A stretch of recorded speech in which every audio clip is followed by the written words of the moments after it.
चल पड़े।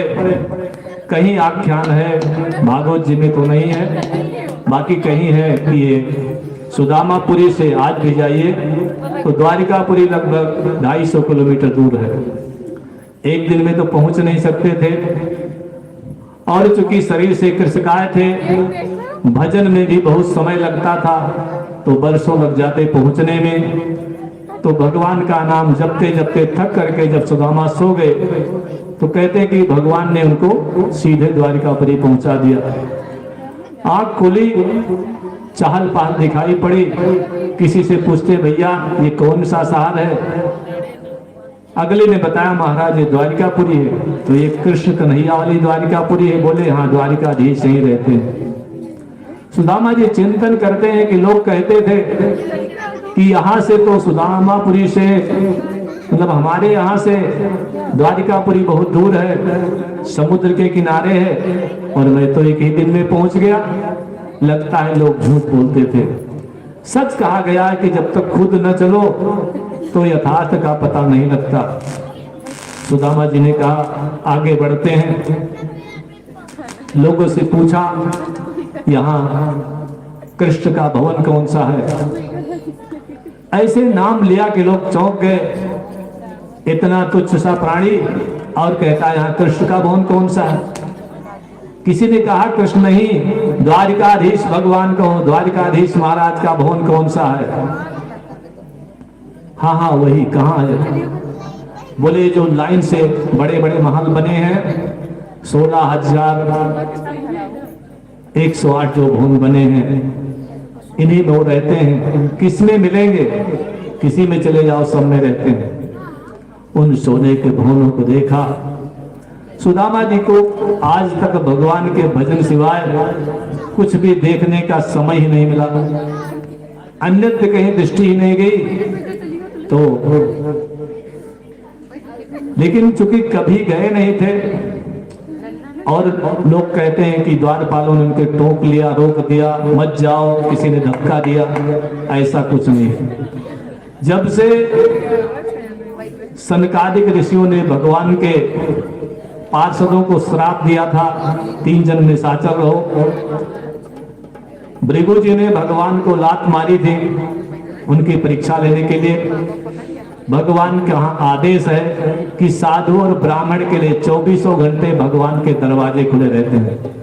भगवान रात को भी दरवाजा बंद करके नहीं सोते। पता नहीं कब किसकी आवश्यकता पड़ जाए, दरवाजा ना खुले तो फिर गरीब निवाज कैसे। सुदामा जी गए, सामने जो बड़ा सा महल दिखाई दे रहा था रुक्मिणी जी का महल था। तो सुदामा जी को किसी ने रोका नहीं, लेकिन एक शिष्टाचार होता है, किसी के घर में जाओ सीधे मत घुस जाओ। दरवाजे पर अगर कोई है तो उससे बताओ भैया फला व्यक्ति आपसे मिलने आया है, अंदर जा करके बोलना। कोई नहीं है तो कुंडी खटखटाओ, आवाज लगाओ, सीधे घर में न घुस जाओ। किसी ने दरवाजा खोल के रखा है तो उसका दुरुपयोग न करो। सुदामा जी भी पहुंचे दरवाजे पर, इधर उधर देखा एक द्वारपाल खड़ा था, तो उससे कहते हैं कि भाई एक मेरी सूचना अंदर जाकर के दे सकते हो? उसने प्रणाम किया, बोले महाराज सूचना क्या आप स्वयं चले जाइए? बोले नहीं। सुदामा जी सोचते हैं कदाचित कन्हैया मुझे भूल गए हो तो जाने की क्या आवश्यकता है। तो सूचना भेजी कि जाओ बता देना कि तुम्हारा मित्र सुदामा आया है। द्वारपाल चौंक गया, भगवान मेरे इतने अच्छे और मित्र उनके इतने हल्के। लेकिन भगवान की लीला बड़ी विचित्र होती है, सोचता है कुछ भी हो सकता है, भगवान के हाथ में कुछ भी हो सकता है। अंदर गया द्वारपाल और भगवान से कहने लगा, द्वार पर खड़ा है एक विप्र, घर का कुछ नहीं ठिकाना है। 2 पटिया मैली धोती है, कुर्ता भी फटा पुराना है।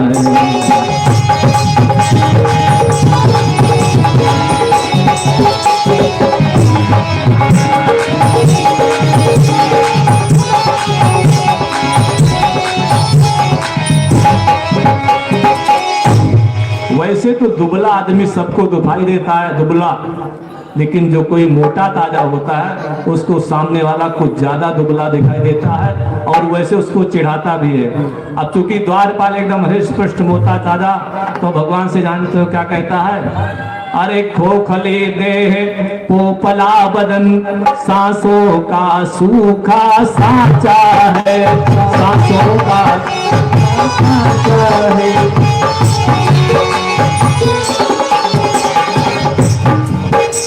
अरे पंजर मात्र पसलियों का केवल हड्डी का ढांचा है।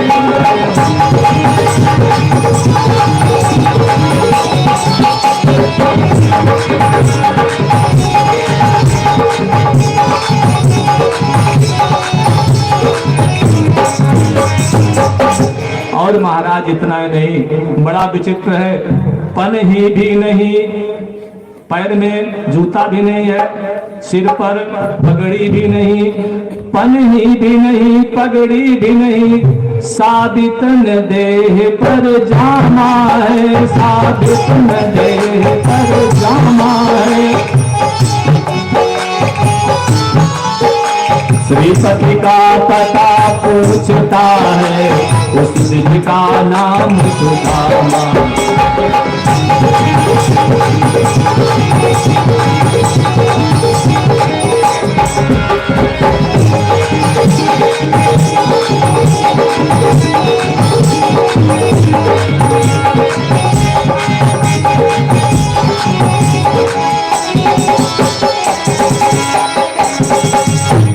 हमारे गोविंद भगवान रुक्मिणी जी के साथ सिंहासन पर बैठे हैं, सब सभासद बैठे हैं, ब्राह्मणगण आशीर्वाद के मंत्रोच्चारण कर रहे हैं और भगवान उस द्वारपाल से किसी के आने की सूचना सुन रहे हैं। तो क्या हुआ कि सुना सुदामा नाम जब भूल गए सब काम रामा, भूल गए सब काम रामा, भूल गए सब काम।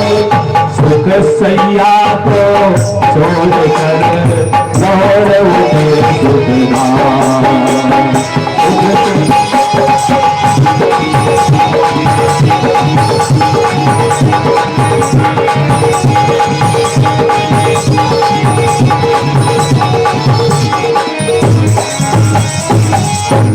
भगवान रुक्मिणी का संग छोड़ करके सिंहासन से नीचे कूद पड़े और दौड़े सुदामा से मिलने के लिए।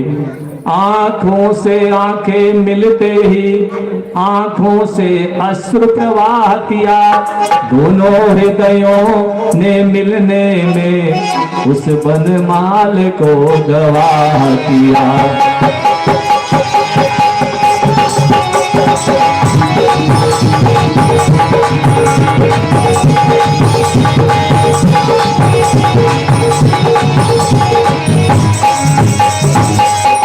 आज कृष्ण सुदामा मिले तो उनके बीच में केवल जो भगवान की बनमाला है वही गवाही है कि आज दोनों मित्र मिल गए। आंखों से आंसू टपक रहे हैं तो दोनों दौड़े दोनों लिपटे, बल सहित प्रेम का पौन मिला। यह कहना तनिक असंभव है, पहले उनमें से कौन मिला।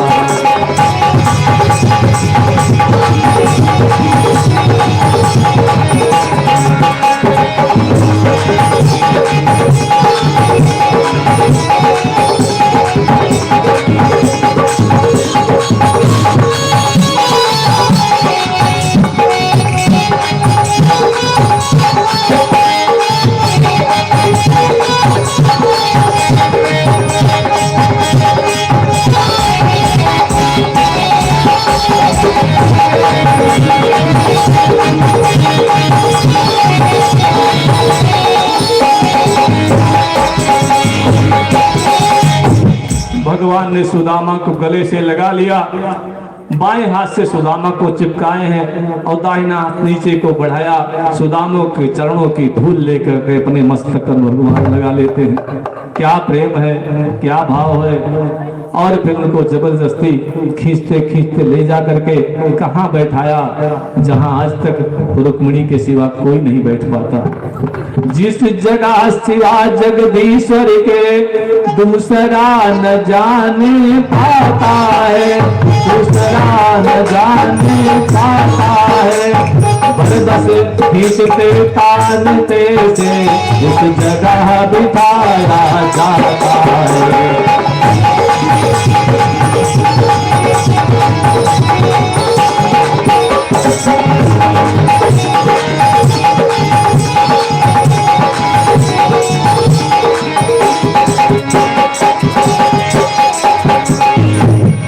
भगवान ने सुदामा को अपने आसन पर बिठा दिया।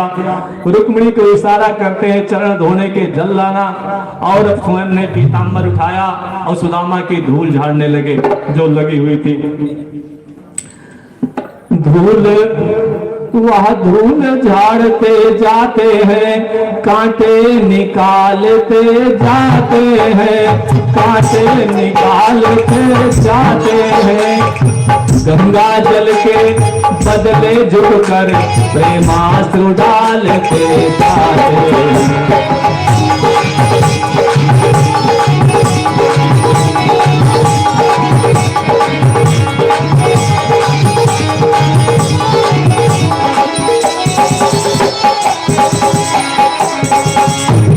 भगवान के हाथ सुदामा के चरणों में लगे, बहुत सारे कांटे उलझे हैं। भगवान एक एक कांटा निकालते हैं, सुदामा थोड़ा सा उचक जाते हैं। आज भगवान रुक्मिणी मैया सोने के परात में जल भर के लाई है। उस जल की आवश्यकता नहीं पड़ी, भगवान के आंख से इतने आंसू गिरे, सुदामा के चरण धो गए। देख कर मित्र की दीन दशा, करुणा कर रोए, करुणा कर। पानी परात का हुआ नहीं, नैनों से उमड़ चरण धोए।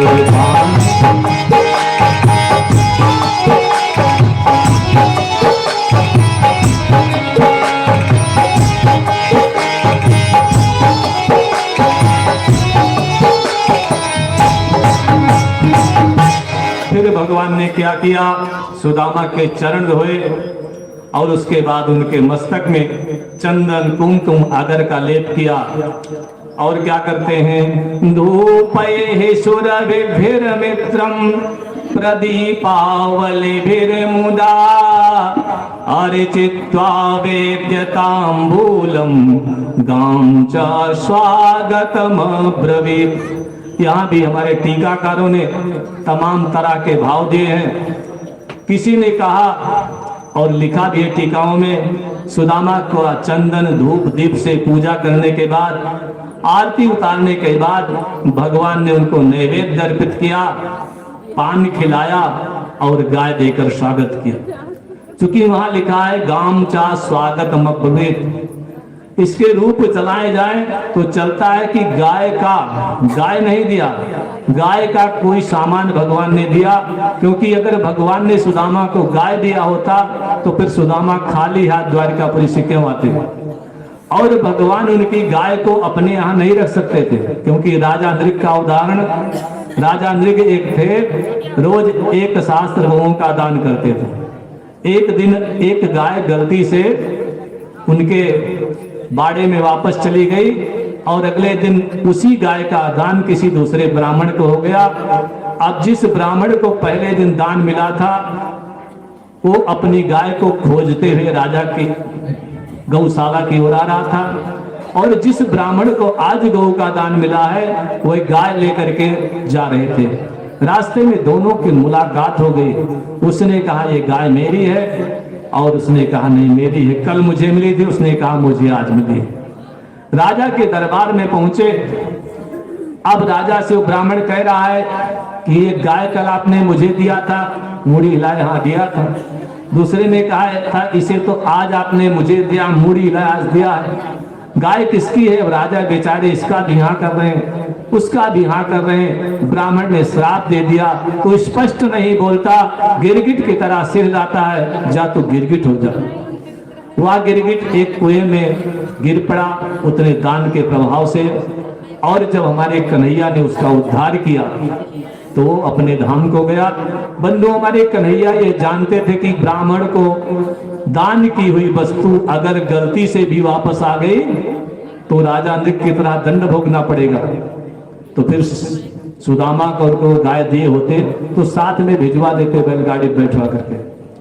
तो यहाँ जो लिखा है उस पर अर्थ पर ध्यान करें। सुदामा को गाय नहीं दिया गया। अपने यहाँ प्राचीन काल से परंपरा रही, कोई पैदल चल करके थक करके दूर से आता था, हाथ पांव धोने के बाद उसको एक थाली भर के गरम गरम दूध पिलाया जाता था, वो गाय का दूध।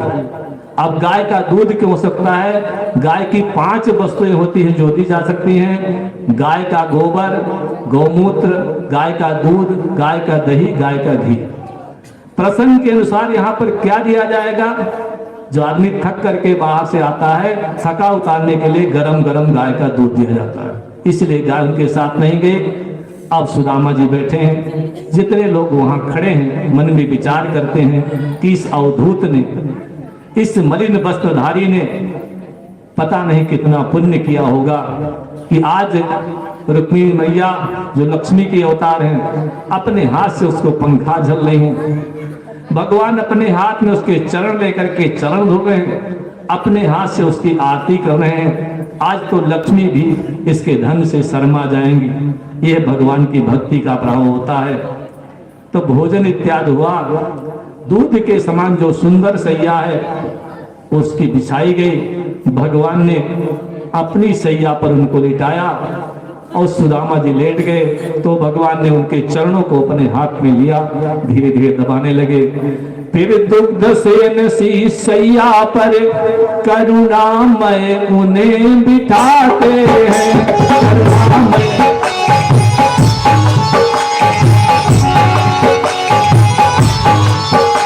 रुक्मिणी सहित रुक्मिणी नाथ ब्राह्मण के चरण दबाते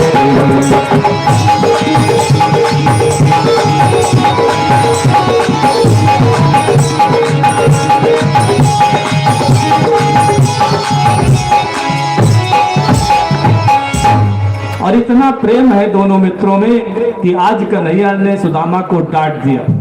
क्या डांटा? कन्हैया कहते हैं सकुचाते से भय खाते से, भगवान डर भी रहे हैं और डरा भी रहे हैं। सकुचाते से भय खाते से प्रभु बोले तुम गुरु भाई हो, प्रभु बोले तुम गुरु भाई हो।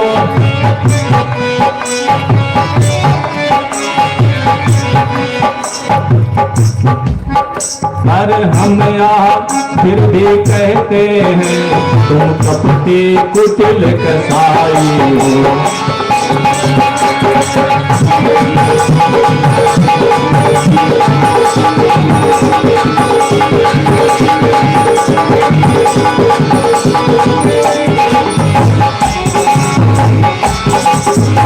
कन्हैया कहते हैं मेरे मित्र, तुमने मेरे साथ बड़ा अत्याचार किया। हम लोग गुरुकुल में रहते थे, एक रोटी मिलती थी, आधी आधी बांट करके खा लेते थे, और तुम इतने दिन इधर उधर रहे, मेरे यहाँ क्यों नहीं आए? जबकि मैंने कहा था एक बार जरूर हमारे यहाँ आना। क्यों इतने दिन बने बिराने से दर दर की खाक छानते हो? क्यों गुरु भाई इस सेवक को क्या अब तक गैर मानते हो? क्यों गुरु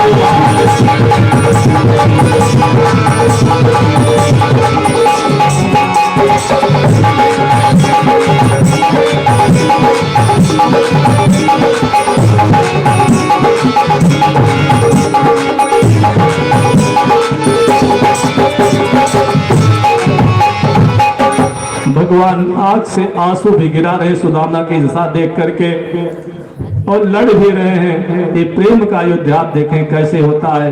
हमारे गोविंद भगवान कहते हैं सुदामा, ना कभी संदेशा पहुंचाया, ना कभी पत्र व्यवहार किया, निर्दयी सके बतलाओ तो क्यों बिल्कुल हमें विचार दिया।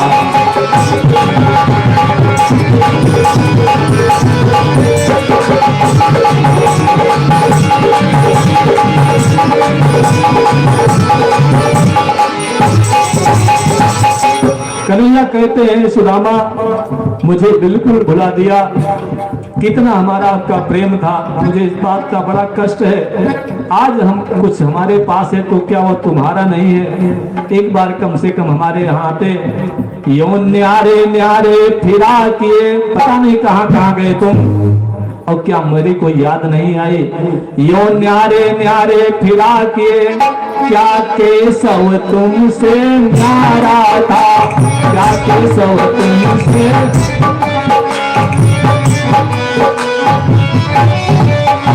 घर घर भटकते फिरे तात, ये घर क्या नहीं तुम्हारा था। घर घर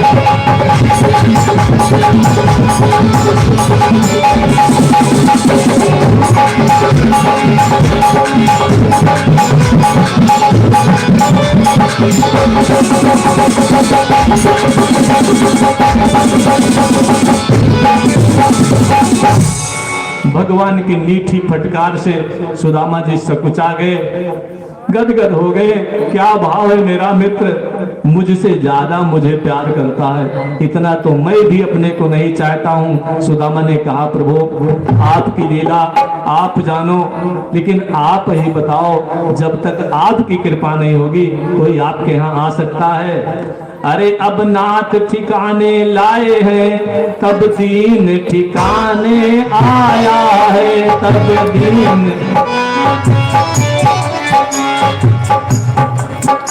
मारा धारे अब बतलाओ, इसमें जीव का दोष क्या है?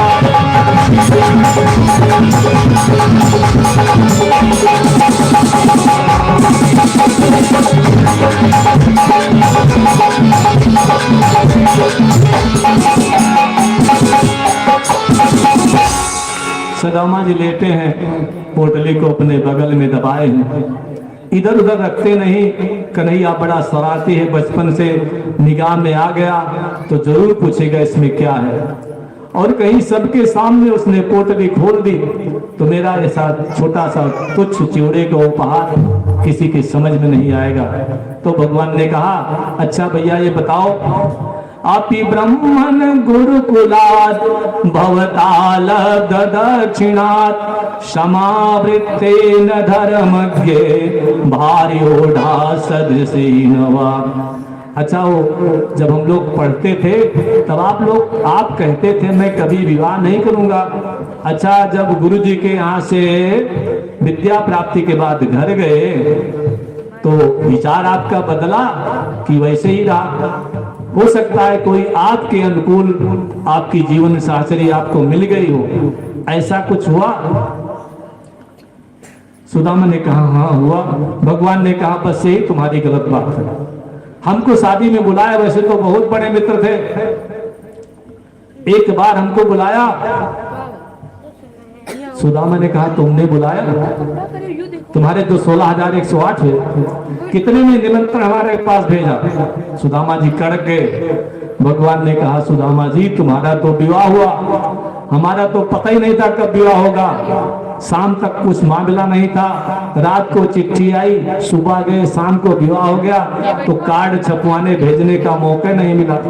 तो कहीं 16,108 में किसी मिले नहीं, कहीं महाराज सब ऐसे हुए। किसी में ये नहीं हुआ कि पहले बर दिखाई हुई हो, परीक्षा हुई हो, सगाई हुई हो, तिल का आरोहण हुआ हो, बारात चढ़ी हो, तब शादी हुई हो। हमारे साथ तो ऐसे ही हुआ, कहीं जंगल से दुल्हन लाए, कहीं दुल्हन चल करके घर में आ गए, तब विवाह हुआ।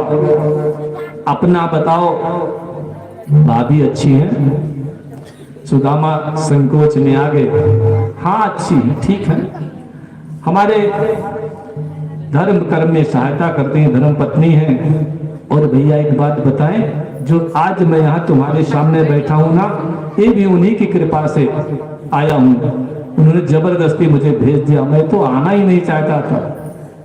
कन्हैया बोले बस यही मैं सोच रहा था तुम कैसे यहाँ आ गए, तो मेरी भाभी ने तुम्हें भेजा है, तो तुमने उनसे बताया भी होगा कि हमारा कोई मित्र है बचपन का लंगोटिया यार। सुदामा ने कहा बताया तो था, तो भाभी ने कोई भेंट भी भेजी होगी।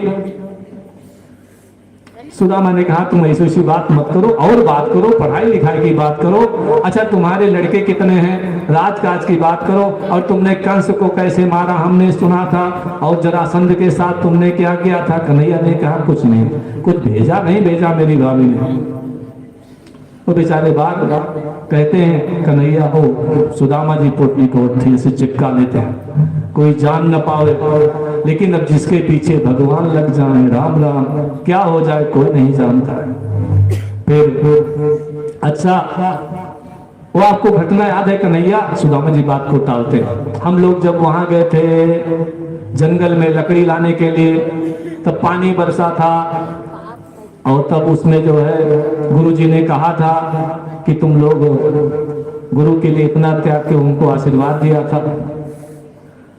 कन्हैया ने कहा याद आ गया, जब पानी बरसा था तब तुम्हारे दांत किट किट किट किट बज रहे थे, मैं पेड़ के ऊपर से सुन रहा था। सुदामा जी बेचारे शर्मा गए, अब कैसे कहें कि मैंने चने क्यों चबाए। ऐसी बात हुई, ऐसे से दोनों मित्र बात करते हैं। तो भगवान ने देखा, कहा सुदामा लगता है कभी पैदल तुम चले नहीं। कहीं हाँ भैया चला तो नहीं, पहली बार इतना पैदल चले हो, तुम्हारे इधर कोई गिरती निकला गिरता नहीं था। सुदामा चौंके, गिरती का नाम सुन करके पोटली ढिकल हुई और कन्हैया ने खींच ली। आप सुदामा बेचारे हक्के बक्के इशारा करते हैं खोलना मत खोलना मत। कन्हैया कहाँ मानने वाले हैं। कन्हैया ने उस पोटली को खोला, चिवड़ा रखा हुआ था। कन्हैया प्रसन्न हो गए। आप जानिए बंधुओं कि हमारे भगवान को दो चीजें बहुत प्रिय हैं, एक भक्त और दूसरा भात। आप जगन्नाथ जी जाइए और द्वारिकापुरी जाइए, बद्री नारायण जाइए, तिरुपति बालाजी जाइए, भगवान को नित्य चावल का भोग लगता है। और जगन्नाथपुरी में तो भगवान को दिन भर में 6 बार भात का भोग लगता है, उनको बहुत प्रिय है। भगवान ने उसको देखा, बहुत प्रसन्न हो गए। बोले सुदामा तुम आज भी नहीं बोले कि मेरा प्रिय क्या है, तुम आज भी नहीं भूले कि मेरा प्रिय क्या है। और मेरे लिए जो आप ये लाए हो पृथुक तंडुल चिवड़े, त्रैलोक में मुझे सबसे ज्यादा प्रिय हैं, सबसे ज्यादा प्रिय हैं। और ऐसा कहा करके भगवान ने, और तो लोग कहते हैं 2 मुट्ठी 3 मुट्ठी खाया, भागवत जी में लिखा है कन्हैया ने 1 मुट्ठी चिवड़ा उठाया और मुंह में डाल करके खाने लगे। दूसरी मुट्ठी के लिए हाथ बढ़ाते हैं, रुक्मिणी जी ने हाथ पकड़ लिया। इस गरीब ब्राह्मण पर इससे अधिक कृपा नहीं करना, इतना तो इसके लिए बहुत हो जाएगा।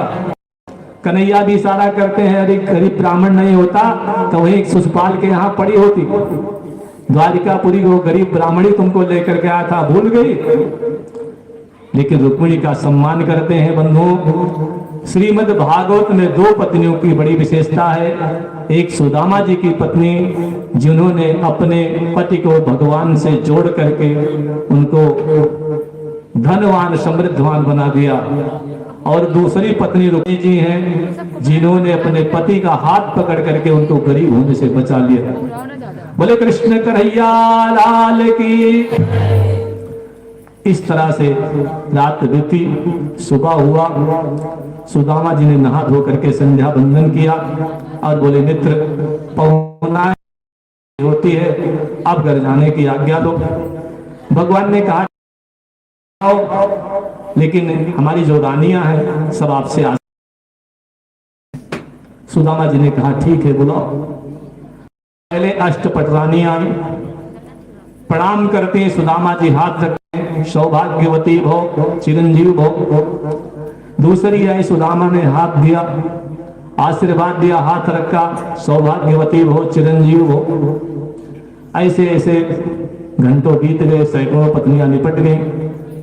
कन्हैया से सुदामा ने कहा, हाथ में दर्द हो रहा है, ऐसे रखो, ऐसे रसो। दर्द होने लगा।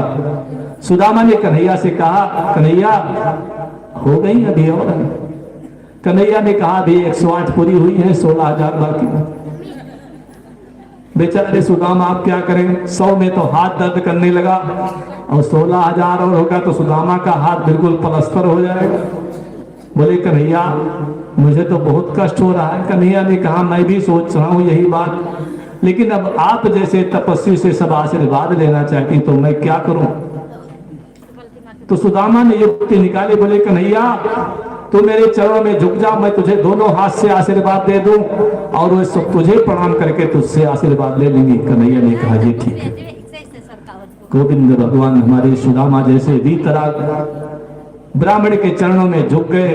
सुदामा ने ढेर सारे आशीर्वाद दिए और उसके बाद कहते हैं, भैया अब तो चलना चाहिए, मैं तो इसे बहुत थक गया हूं। कर जोड़ सुदामा खड़े हुए, बोले भैया अब आज्ञा दो, बोले भैया अब आज्ञा दो।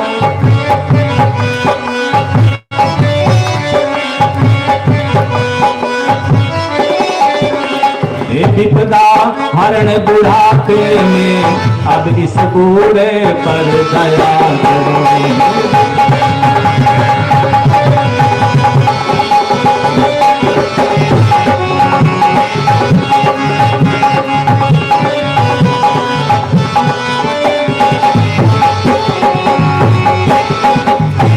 सुदामा ने कहा, प्रभु अब मैं आ गया हूं, इसे ही मेरी आप अंतरिम यात्रा मानना। पता नहीं भविष्य में दर्शन हो या ना हो, तो थोड़ा हमारे ऊपर कृपा बनाए रखना। सुदामा जी कहते हैं, हे प्रेम पयोध समझते हो, जो इस पपीहे की प्यासे है, जो इस पपीहे की प्यासे है।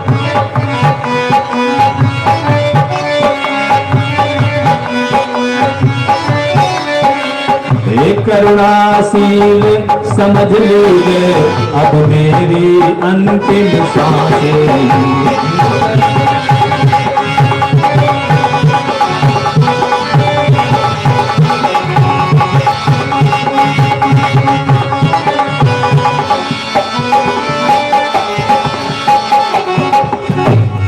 तो सुदामा ने भगवान को प्रणाम किया और भगवान उनको, हमारे कृष्ण भगवान छोड़ने के लिए बाहर तक आए। दरवाजे के बाहर तक और उनको विदा किया कि प्रेम से जाना, धीरे धीरे जाना, रास्ता थोड़ा लंबा है। कैसे भगवान आए, हुई विदाई अंत में समारोह के साथ, नगरी बाहर तक गए साथ साथ यदुमा।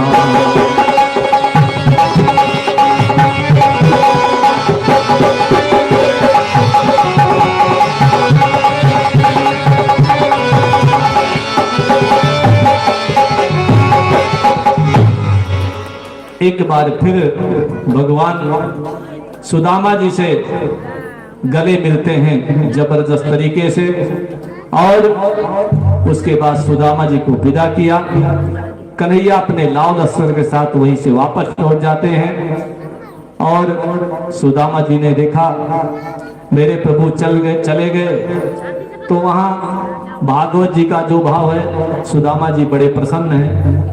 वो सोचते हैं कि भगवान ने बड़ी कृपा की कि हमें कुछ नहीं दिया, नहीं यहाँ से हम जाते तो लोग कहते गया है लालची ब्राह्मण और द्वारिका से ढो करके ले आया, कितनी बुराई होगी, तो भगवान ने मुझे अपजस से बचाया, कितनी कृपा है, इसीलिए कुछ नहीं दिया। दूसरे अन्य ग्रंथों में लिखा है कि सुदामा जी को थोड़ा दिक्कत हुई, उन्होंने कहा इतनी यात्रा करके धूल मिट्टी खा करके आया और भगवान ने कुछ दिया नहीं, एहसान लाद दिया ऊपर से कि इतने दिन क्यों नहीं आए। सोचने लगे मन मारे से, लो धूल फांक कर आया हूँ।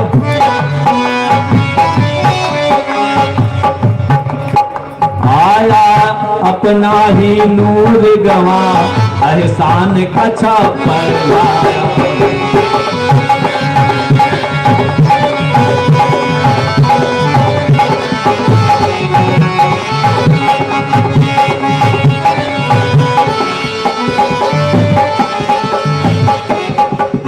सोचते हैं पत्नी से मैंने कई बार कहा कि मुझे जाना नहीं है और जबरदस्ती भेजा है, तो बताएंगे वहां पहुंच करके।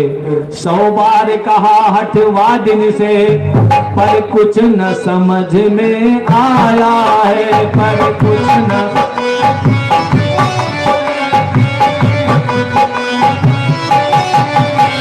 अपना भी धर्म गवाया है, मुझको भी नाम धराया है।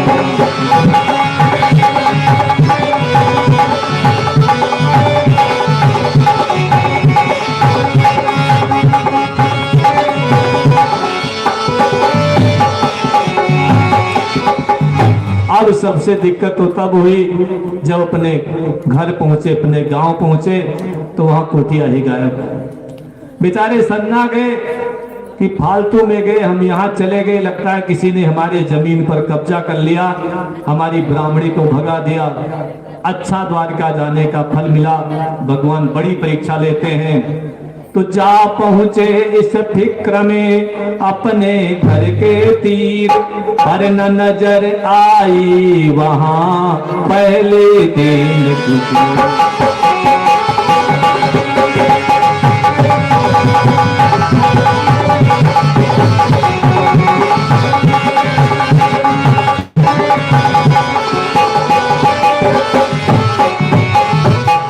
अब तो दिमाग चक्कर खा गया, कुटिया भी चली गई, पत्नी भी चली गई, क्या हाथ में आया। खाली खाली गए और इतना नुकसान सह करके वापस आए तो बहुत चिंतित हो जाते हैं। उड़ गए होश खामोश हुए, बस रहा सहादी जोश गया, बस रहा।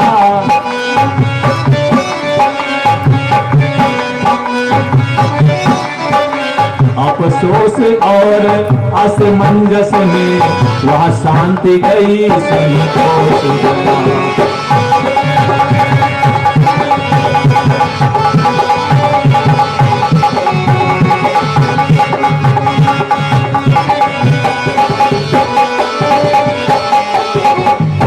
अब मुझसे कुछ कड़वा सा निकल ही पड़ा। क्या निकला? वाह रे दान, वाह रे दान दानी मोहन, अच्छा एहसान जताया है। 14 छब्बे होने दौड़े, पर उल्टा दुबे बनाया है।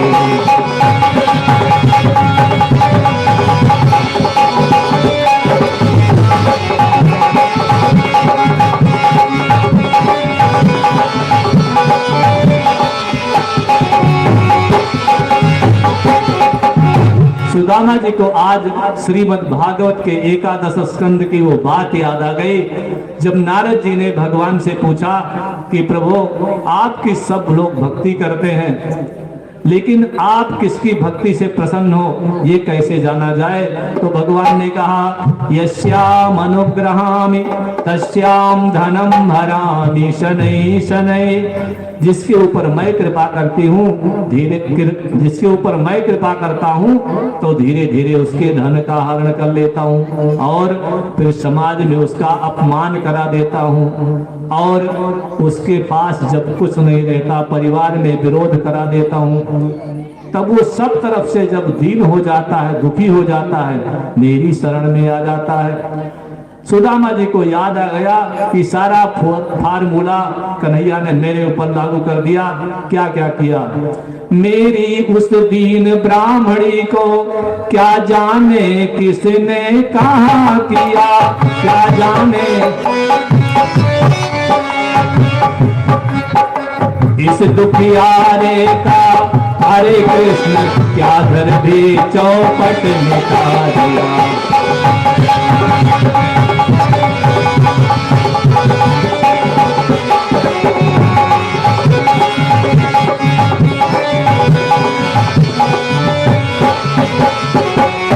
यही सोच रहे थे दरवाजे पर खड़े, किसी से पूछा कि भैया सुदामा जी का कुटिया थी कहाँ गई? बोले सुदामा जी का तो इतना बड़ा भवन खड़ा है। सुदामा सेठ का नहीं, सुदामा पंडित जी का पूछता हूँ। हाँ हाँ, ये सुदामा पंडित जी का बहुत बड़ा मकान है। तो तुम्हारे सुदामा पंडित जी कहाँ गए? सोचा कोई पंडित जी आए होंगे, जमीन खरीद लिए होंगे। बोले हमारे सुदामा पंडित जी द्वारकापुरी गए हैं अपने अभिन्न मित्र से मिलने और जल्दी ही आने वाले हैं। तो तुम्हारे घर की मालकिन कहाँ है? वो घर के अंदर है, आरती का थाल सजा रही हैं। आज उनके स्वामी आएंगे तो उनकी आरती करेंगी। ये इधर द्वारपाल से बातें कर रहे हैं। उधर सुदामा की पत्नी ने झरोखे से देखा।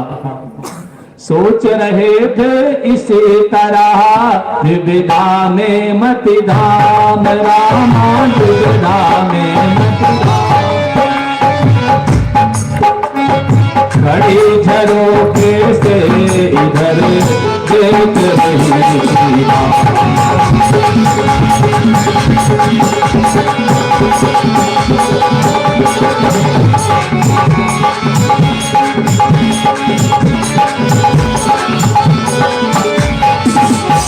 सुदामा की पत्नी देखा मेरे स्वामी आए हैं, आरती का थाल सजाए हैं और पहनाने के बड़ी सुंदर माला लेकर के बाहर आती हैं। आई बाला द्वार पर लिए कांचनी थाल, रामा लिए कांचनी थाल। स्वागत कर लाई भवन समझाया।